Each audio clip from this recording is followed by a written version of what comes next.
मती रचित सुसमाचार के हमारे इस अध्ययन में आपका स्वागत है। मती के अंत के करीब यीशु और धार्मिक अगुवों के बीच टकराव अत्यंत तीव्र हो जाता है।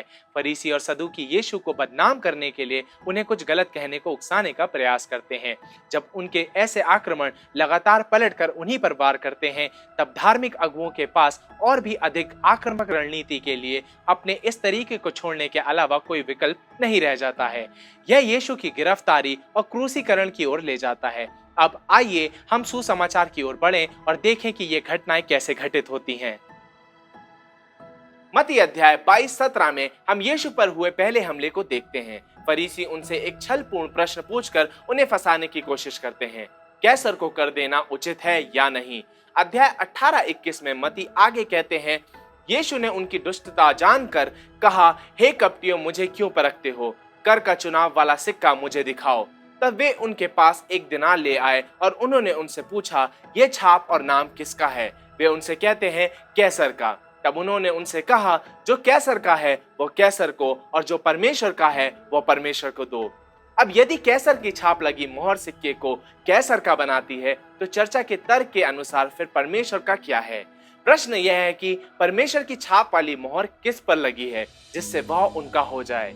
उत्तर है आप। सोना कैसर को दिया जा सकता है, परंतु आप परमेश्वर के हैं। आप परमेश्वर के द्वारा परमेश्वर के लिए बनाए गए हैं, उनके अपने स्वरूप में रचे गए हैं। यीशु उनके छलपूर्ण प्रश्न का उत्तर एक सुंदर सत्य के साथ देते हैं। इतना ही नहीं, वे उनके पाखंड को उजागर करते हुए पलटकर उन्हीं से प्रश्न करते हैं। आप देखेंगे कि हर बार जब धार्मिक अगुवे यीशु पर हमला करने की कोशिश करते हैं, तो अंत में चोट खाने वाले वे ही होते हैं। जब फरीसियों का जाल असफल हो जाता है, तो धार्मिक अगुवों का दूसरा समूह, जिन्हें सदूकियों के नाम से जाना जाता है, वे हमला करते हैं।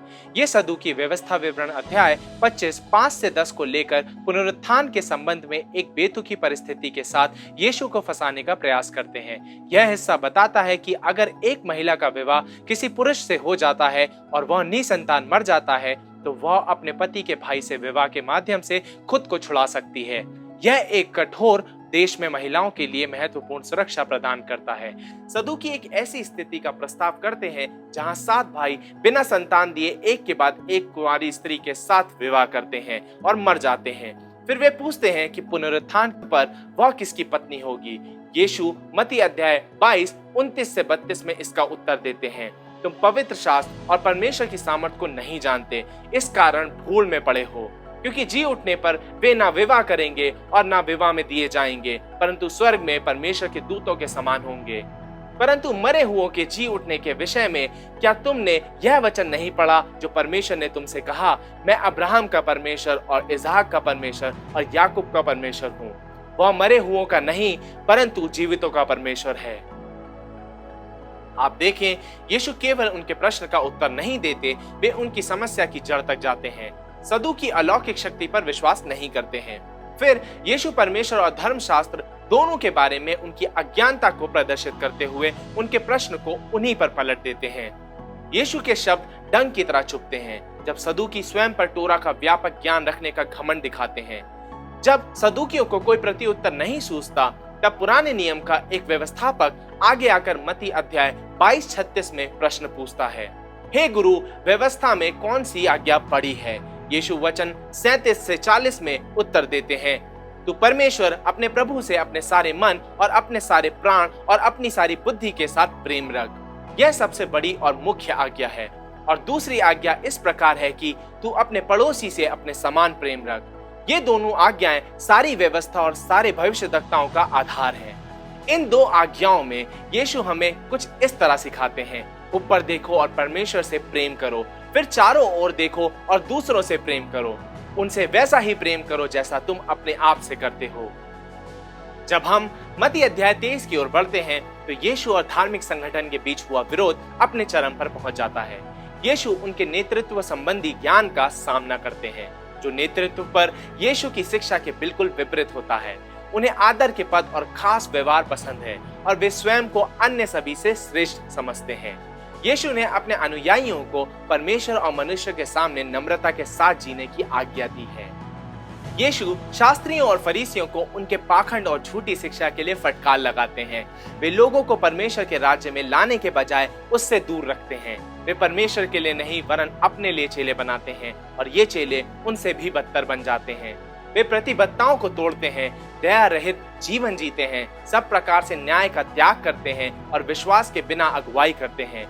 वे चोरी करते हैं, स्वार्थी हैं, उनके मन में अधर्म है और जबकि वे कहते हैं वे पुराने भविष्यवक्ताओं की रीतियों के अनुसार चलते हैं, वे परमेश्वर के ही पुत्र की हत्या की योजना बनाते हैं। वे पूरी तरह से यीशु की प्रेम की शिक्षाओं के विरुद्ध घृणापूर्ण जीवन जीते हैं। इन सभी टकराव के बाद हम मत्ती अध्याय 24-25 पर आते हैं, जिसे जैतून के पहाड़ पर उपदेश कहा जाता है। जब उनके चेले मंदिर की रचना की भव्यता पर टिप्पणी करते हैं तो यीशु मत्ती अध्याय 24:2 में कहते हैं, तुम यह सब देख रहे हो ना, मैं तुमसे सच कहता हूँ, यहाँ पत्थर पर पत्थर भी ना छूटेगा जो ढाया ना जाएगा। तो स्वाभाविक रूप से उनके पास प्रश्न होते हैं। वे वचन 3 में पूछते हैं, हमें बता कि ये बातें कब होंगी, तेरे आने का और जगत के अंत का क्या चिन्ह होगा।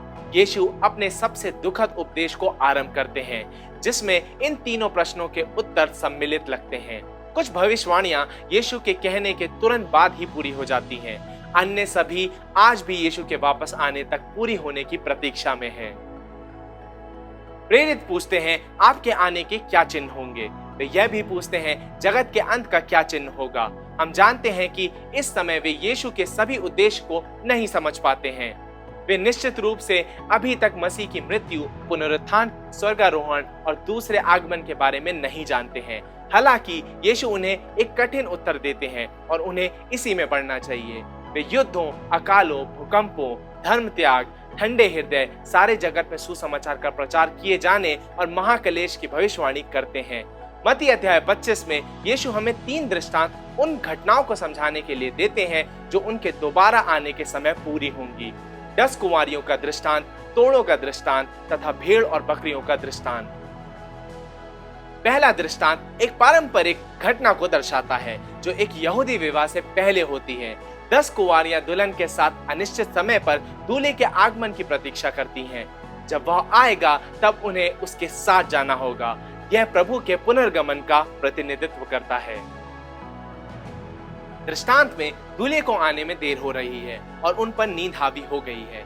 उनमें से केवल 5 ही इतनी समझदार थी कि उन्होंने पर्याप्त तेल रखा था ताकि वे यात्रा के लिए अपनी मशालों को जला सकें। अन्य 5 मूर्खतावश उस आवश्यकता के बारे में तब सोचती हैं जब दूल्हा आ जाता है। इन्हें आधी रात को तेल लेने के लिए वहां से भागना पड़ता है और जब तक उन्हें कुछ मिलता है तब तक बहुत देर हो जाती है। वे दूल्हे को मिलने से चूक जाती हैं और उत्सव से पूरी तरह बाहर छोड़ दी जाती हैं। कहानी में दूल्हे की तरह यीशु परमेश्वर के राज्य के अधिकारी होने के लिए दोबारा आने से पहले कुछ समय के लिए चले जाएंगे। जो लोग उनके आगमन के लिए तैयार नहीं हैं, वे स्वयं को राज्य के बाहर पाएंगे। अपनी वापसी पर मसीह हर खाली मशाल का न्याय करेंगे। वे पूछेंगे, क्या तुमने मेरी प्रतीक्षा की? क्या तुम तैयार थे? इसके बाद तोड़ों के दृष्टांत में वे एक लंबी अनुपस्थिति के बाद अपनी वापसी के विषय में एक और कहानी बताते हैं। इस दृष्टांत में एक राजा एक लंबी यात्रा पर जाता है और 3 दासों के पास पैसे की बोरी छोड़ जाता है। 2 दास बुद्धिमानी से उन रुपयों से लेन देन करते हैं और 100 गुना कमाते हैं। एक दास मूर्ख होता है और रुपयों को जमीन में गाड़ देता है और बिना किसी निवेश के मालिक की वापसी पर उन्हें रुपए लौटा देता है। पहले 2 की प्रशंसा की जाती है और उन्हें प्रतिफल दिया जाता है, तीसरे को दंड दिया जाता है। इस दृष्टांत में यीशु सिखाते हैं कि अपनी वापसी पर वे हर खाली हाथ का न्याय करेंगे। वे पूछेंगे, तुम्हें जो सौंपा गया था उसका तुमने क्या किया? इसी प्रकार भेड़ और बकरियों के दृष्टांत में यीशु प्रतिज्ञा करते हैं कि वे वापस आने पर हर खाली हृदय का न्याय करेंगे। वे हर उस व्यक्ति से जो उनका होने का दावा करता है उनसे पूछेंगे कि उन्होंने संसार के छोटे से छोटे जन के लिए क्या किया है।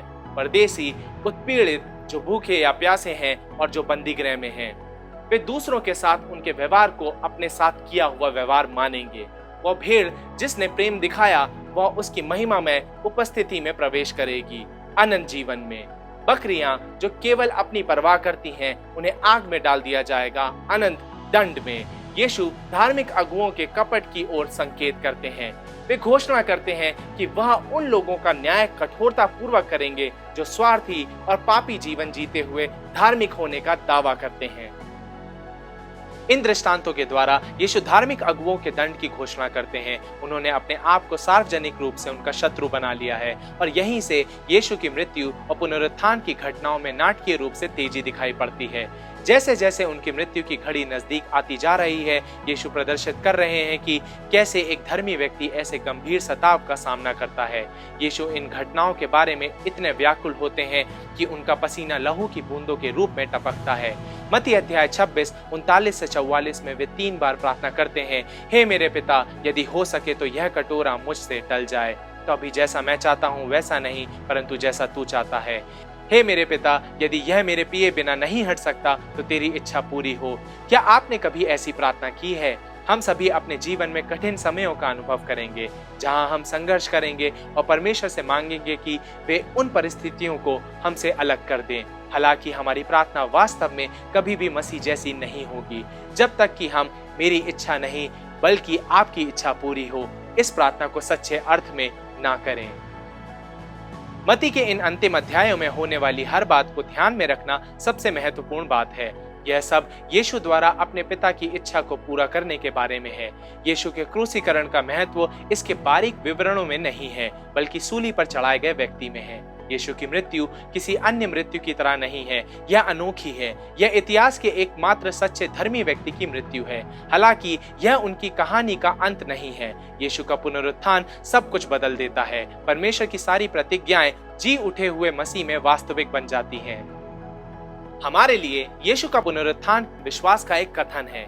भले ही यीशु के पुनरुत्थान का ऐतिहासिक प्रमाण बड़ा है, अंत में हम उस बात पर विश्वास करते हैं जिसे हमने नहीं देखा है।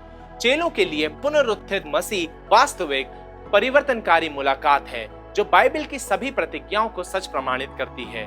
यीशु भलाई, अच्छाई, सच्चाई, आशा और जीवन का प्रमाण है। यीशु को उनकी सारी पुनरुत्थित महिमा में देखने के बाद उन्हें विश्वास की आवश्यकता नहीं है। वे जान गए थे, अब और छिपना नहीं और कोई संदेह नहीं। अब किसी बात का डर नहीं, ना तो मनुष्य का, ना पशु का और ना तो शैतान और ना ही प्रकृति के खतरे उन्हें डरा सकते थे। यीशु के चेलों के लिए मौत ने सचमुच अपना डंक खो दिया था। यीशु मृत्यु से गुजरे और एक महिमा में अमर देह में लौट आए थे। उन्होंने उनके मन और विचारों में संदेह से परे दृढ़ता से यह बैठा दिया था कि परमेश्वर की सभी प्रतिज्ञाएं यीशु के कारण सच हैं। इस प्रकार यीशु की मृत्यु और पुनरुत्थान मसीही सुसमाचार के 2 सबसे आवश्यक सत्य हैं। जब यीशु अपना विशेष कार्य पूरा कर लेते हैं तो वे अपने पिता के पास स्वर्ग लौटने की तैयारी करते हैं। जाने से पहले वे अपने चेलों को परमेश्वर के कार्य को जारी रखने की आज्ञा देते हैं। इसे हम मत्ती अध्याय 28 18 से 20 में पाते हैं, जिसे हम अंतिम आज्ञा कहते हैं, जहां यीशु कहते हैं, स्वर्ग और पृथ्वी का सारा अधिकार मुझे दिया गया है, इसलिए तुम जाओ, सब जातियों के लोगों को चेला बनाओ और उन्हें पिता और पुत्र और पवित्र आत्मा के नाम से बपतिस्मा दो और उन्हें सब बातें जो मैंने तुम्हें आज्ञा दी हैं मानना सिखाओ, और देखो मैं जगत के अंत तक सदा तुम्हारे संग हूँ। जब हम इस अंतिम आज्ञा का ध्यान पूर्वक अध्ययन करते हैं तब हम पाते हैं कि इसमें आज्ञा केवल एक ही है, लेकिन 3 चरण हैं। आज्ञा यह है, चेला बनाओ। चरण यह है, उन्हें जीतो, उन्हें बपतिस्मा दो और उन्हें परमेश्वर की आज्ञाओं को मानना सिखाओ। सभी चेलों को ऐसा चेला बनने के लिए बुलाया जाता है जो चेले बनाते हैं। इसमें आप और मैं शामिल हैं। जैसे आज हम समाप्त करते हैं, अपने आप से पूछें, क्या आप इस प्रकार के चेले हैं? जब यीशु न्याय करने के लिए वापस आएंगे तो वे आपसे यही प्रश्न पूछेंगे। आप उन्हें क्या उत्तर देंगे? यदि आपका उत्तर नहीं है तो प्रार्थना करें और परमेश्वर से मांगे कि वे आपको प्रशिक्षण और परिवर्तन के मार्ग पर ले जाएं, ताकि आप चेले बनाने वाला चेला बन सकें।